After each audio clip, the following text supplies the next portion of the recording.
Diagram. आज आपण वाहनामध्ये हेडलाइटचं सर्किट कशा प्रकारे लावलेलं असते ते आपण पाहणार आहे. तर पहिला म्हणजे बॅटरी, येणारे parts, battery, fuse box, ignition switch, combination switch. Combination स्विचचा अर्थ काय आला त्यामध्ये? हेडलाइट, इंडिकेटर, हेडलाइटचं अप्पर, डिपर, पासिंग हे सर्व एकत्र आल्यामुळे काय आपण कॉम्बिनेशन स्विच हे नाव दिलं गेलं. कॉम्बिनेशन स्विच त्यानंतर लो रिले आणि हाय रिले. रिलेचा जो उद्देश आहे, आलेला जो करंट आहे तो करंट पाहिजे तेवढाच घेणे आणि तुला करणे जास्त करंट असेल तर ते घेणार नाही, बाकीचा जो करंट असेल तो वापस करणं. म्हणजे समोरचं जे हेडलाइट जे लावलेलं आहे त्या हेडलाइटला कोणत्या प्रकारचं नुकसान होणार नाही म्हणून रिले वापरल्या जातात. हेडलाइट राईटचा आणि लेफ्टचा. यामध्ये सर्वप्रथम बॅटरीकडनं जो आलेला करंट आहे तो फ्यूज बॉक्स मध्ये येतो. फ्यूज बॉक्स मधून जे वायर आले तुम्हाला दिसतात, लाल कलरचे जे वायर आलेलं आहे, बॅटरीकडनं एक अर्थ केला काळा कलरचा, लाल कलरचा पॉझिटिव्ह आलाय, तीन फ्यूज बॉक्स मध्ये लावलाय आपण. फ्यूज बॉक्स मधून इग्निशन स्विचला गेलाय, इग्निशन स्विच करून कॉम्बिनेशन स्विचला पॉझिटिव्ह. फ्यूज बॉक्स मधूनच दोन्ही दिलेला एक वायर दिलेला आहे, एक लो रिले दिला आहे आणि एक हाय रिले दिला आहे. त्यानंतर दुसरं जे कॉम्बिनेशन स्विचला जो आलेला करंट जो आहे तो करंट काय केला, एक वायर हिरवा कलरचा जो वायर दिला आहे तो लो रिले दिला आहे आणि एक जो हिरवा कलर दिला आहे तो हाय रिले दिला.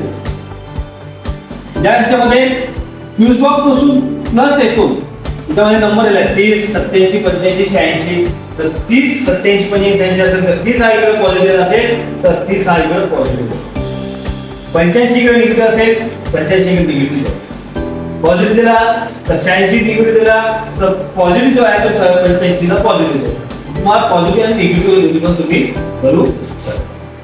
याच्यामध्ये दोन वेगवेगळे कलर असतात. एका हाय साठी एक जास्त करंट असेल, बॅटरीकडे येणारा जो करंट असतो जास्तीत असतो आणि याच्यामध्ये येणारा करंट जो असतो पट्टी बारीक असते, एक पट्टी जाड असते.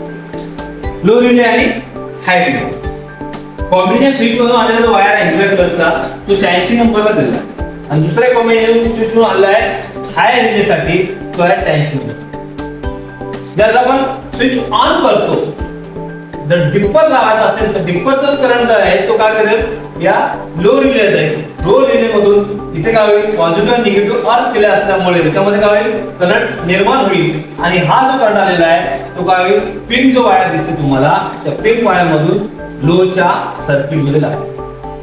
हेडलाइटला 3 सर्किट दिले असतात, 1, 2, 3. एक अर्थ आहे, एक हाय बीम आहे आणि एक लो बीम. हे 3 पॉइंट दिलेले आहेत. त्याच्यामधला पहिला जो पॉइंट आला तो पिंक कलरचा आलाय तो लो बीम साठी म्हणजे डिपर लागला. तर राईटचा डिपर लागेल आणि लेफ्टचा पण डिपर लागेल. तर राईट पिक.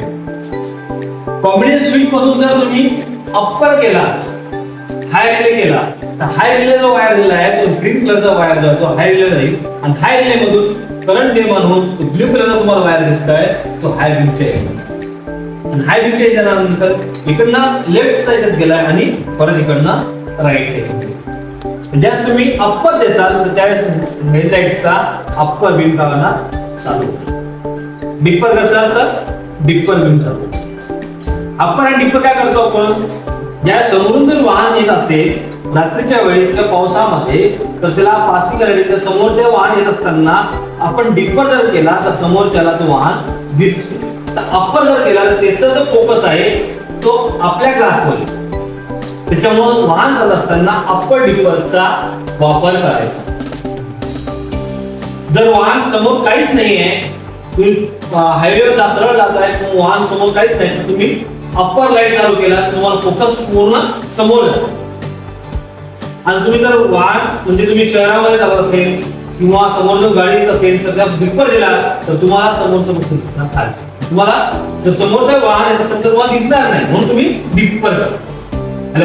म्हणून वाहन जात असताना अप्पर आणि डिपरचा वापर केला जातो. त्याच्यामध्ये पासिंगचा पण वापर केला जातो.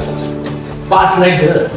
पास लाईट दिला जाते की मला समोर ओव्हरटेक करायचा आहे, समोरच्या वाहनाला सांगायचं की मला ओव्हरटेक करायचा आहे, पासिंग द्यायचं. त्यामुळे काय करणार, तो समोरचा स्पीड जो आहे तो काय करणार कमी करणार आणि त्याला माहिती होणार या गाडीला ओव्हरटेक करायचं.